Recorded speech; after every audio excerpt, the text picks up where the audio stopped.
Mangku kepentingan dalam penanganan stunting mulai diwujudkan di Kabupaten Manggarai Timur. Konkretnya pendengar adalah melibatkan pemangku kepentingan untuk menjadi orang tua asuh bagi anak stunting di Manggarai Timur. Nah, seperti apa gerakan ini pendengar RRI dan apakah dengan menerapkan gerakan ini akan menurunkan angka stunting yang ada di Kabupaten Manggarai Timur? Kita akan ngobrol dengan Kepala Dinas P2KB P3A Manggarai Timur, Jeffrin Haryanto. Selamat pagi Pak Jeffrin. Selamat pagi Leli, maaf saya di tempat yang sinyalnya tidak terputus ya. Oke, dan sekarang sudah ada di posisi yang baik begitu Pak Jeffrin? Kira-kira lumayan, saya lagi di stasiun. Oke deh, baik. Pak Jeffrin, ini pertimbangannya apa sampai Pak Kadis menerapkan gerakan ini ya untuk menjadi orang tua asuh bagi anak-anak stunting? Iya, sebenarnya ini bentuk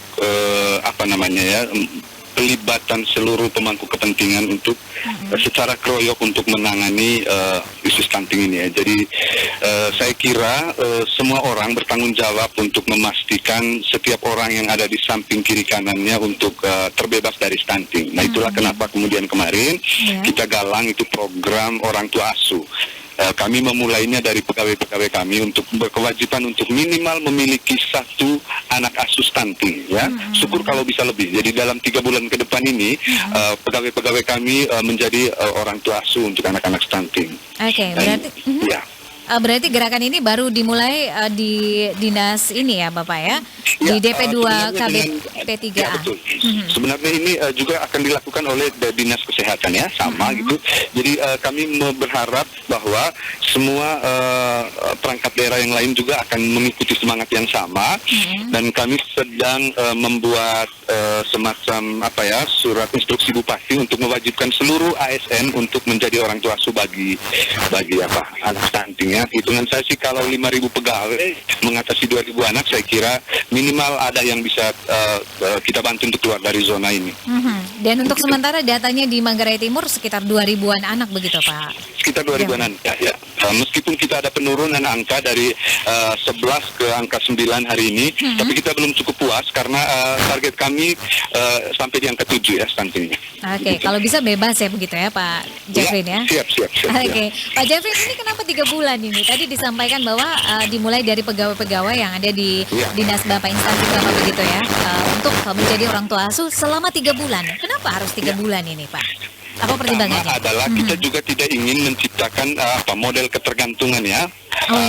Orang tua itu kepada orang lain gitu ya. Jadi selama proses 3 bulan ini selain mereka diberi subsidi berupa makanan dan sebagainya, tapi juga dibantu untuk mentransfer nilai edukasi, cara pengelolaan makanan, cara gizi karena dan pola asuh ya. Karena dalam audit stunting kami yang terakhir 70% persoalan stunting di Manggarai Timur itu bukan hanya ekonomi ya, tapi paling menonjol itu adalah pola asuh, pengetahuan tentang gizi, pola pengasuhan dan itulah kenapa kita berharap juga tidak sekedar memberi makanan tambahan, memberikan subsidi bantuan, tapi juga mentransfer pengetahuan begitu. Oke, jadi itu yang dilakukan oleh orang tua asuh begitu ya? Iya. Berarti betul. mereka harus orang tua itu kita harap memiliki pengetahuan yang cukup baik tentang pola pengasuhan gitu. Oke, ini berarti mereka juga harus meluangkan waktu ya, tidak saja harus memberikan asupan makanan, tetapi waktu untuk anak dari anak penderita stunting begitu, Pak Jeffrin ya? Betul, bila perlu harus bertemu. Seperti yang kami lakukan kemarin, kami langsung bertemu dengan anaknya, dengan orang tuanya ngobrol gitu, silaturahmi dan sebagainya. Lalu kemudian kami punya petugas-petugas lapangan di lapangan yang selalu memantau dan memberi review dan laporan ke kami di kabupaten ya, gitu. Oke, dan ini startnya dari DP2KB P3A begitu ya? Yang sudah jalan ini DP2KB dan Dinas Kesehatan. Oh, Dinas Kesehatan. Total ini berapa nih yang sudah bergerak begitu ya Pak Jeffrin? Ya, kalau hitung pegawai kami kurang lebih akan ada sampai 300-400 pegawai sampai yang di lapangan. Lalu kemudian Dinkes akan lebih banyak lagi, mungkin sampai angka 600-700 orang ya. 600-700 orang ya. Oke, satu pegawai, satu anak asuh stunting begitu ya? Iya. Kalau bisa lebih 2 begitu ya? Kalau lebih, ada yang 2 malah. Oke, kalau pegawainya 2 berarti Pak Kadisnya harus 5 begitu ya? Iya, mau tidak mau gitu. Jangan malu-maluin kualitasnya. Keren, keren. Harus jadi contoh begitu Pak Kadis ya. Iya, itu sebenarnya kita sedang menciptakan role model sebenarnya. Syukur nanti di luar ASN masyarakat yang mampu juga bergerak gitu, dunia usaha juga terlibat gitu. Oke, dan Anda yakin optimis bahwa dengan cara ini, dengan strategi ini bisa setidaknya meminimalisir angka stunting yang ada di Kabupaten Manggarai Timur begitu? Iya, harapannya begitu. Minimal akan semakin banyak orang yang terlibat dan bertanggung jawab, lalu kemudian membagi cintanya kepada orang lain. Mumpung ini Valentine juga kan? Iya, benar sekali. Saya tunggu coklatnya dari Manggarai Timur begitu Pak. Oke, saya mau langsung buang ini, saya kirim olah sendiri sampai di Ende. Oke deh, baik Pak Kadis, ini keren ya. Dan apakah ini juga nanti akan menjadi program untuk Kabupaten Manggarai Timur dalam rangka untuk meminimalisir Benar. jumlah angka stunting Iya. begitu Pak? Minggu ini sebenarnya Leli, kita punya 2 program inovasi. Kemarin juga kita sekaligus melaunching program dahsyat dapur sehat untuk stunting gitu. Ya, kemarin di tempat yang sama kami juga melaunching program di sana, mengedukasi cara pengelolaan makanan lokal untuk peningkatan gizi anak ya. Keluarga stunting gitu ya. Oke. Ya, gitu. Selain itu adakah program-program lain, gerakan-gerakan lain yang diciptakan oleh dinas tersebut? Ya, ini ada dahsyat. Satu itu dahsyat, Dahsyat. dapur sehat untuk anak stunting.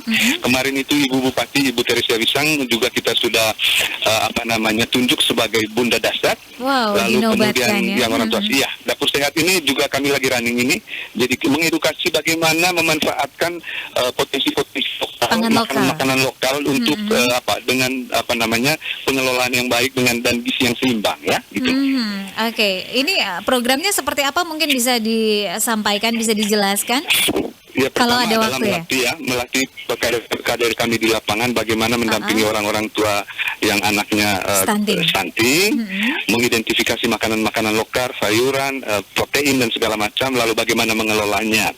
Itu yang dilakukan. Lalu kemudian diharapkan juga masyarakat lain juga akan mengikuti program itu, sehingga memang yang tadi karena kita lihat ada di masalah pola asuh dan pola gizi aja ini, bukan karena mereka tidak bisa beli daging, mereka tidak punya sayur, bukan gitu. Gitu. Oke, jadi ini kita kenali dulu ya, apa sih sebenarnya penyebab faktor yang menyebabkan angka stunting ini terus bertambah begitu ya? Biar bisa eliminasi. Oke, Pak Kadis, ini pesannya untuk masyarakat dan juga pendengar RRI, silakan. Ya, pertama adalah kita berharap adalah program ini bisa running sesuai dengan rencana kita, dan kita berharap semakin banyak orang yang mau untuk terlibat di dalam program baik ini gitu ya. Lalu kemudian kita selalu jangan berhenti untuk belajar hal-hal baru dan melakukan inovasi-inovasi di dalam pendekatan kepemerintahan ya. Itu yang sedang kami lakukan. Jadi tanpa budget tapi kita bisa melakukan inovasi program. Ini tahun-tahun yang sangat buruk dari sisi pembiayaan, tapi menurut saya kalau kita inovatif maka pembiayaan tidak jadi persoalan yang serius gitu. Oke. Baik, Pak Kadis, terima kasih untuk waktunya bersama RRI. Selamat pagi, sukses terima kasih selalu. sudah dihubungi Leli ya. Ya. Iya.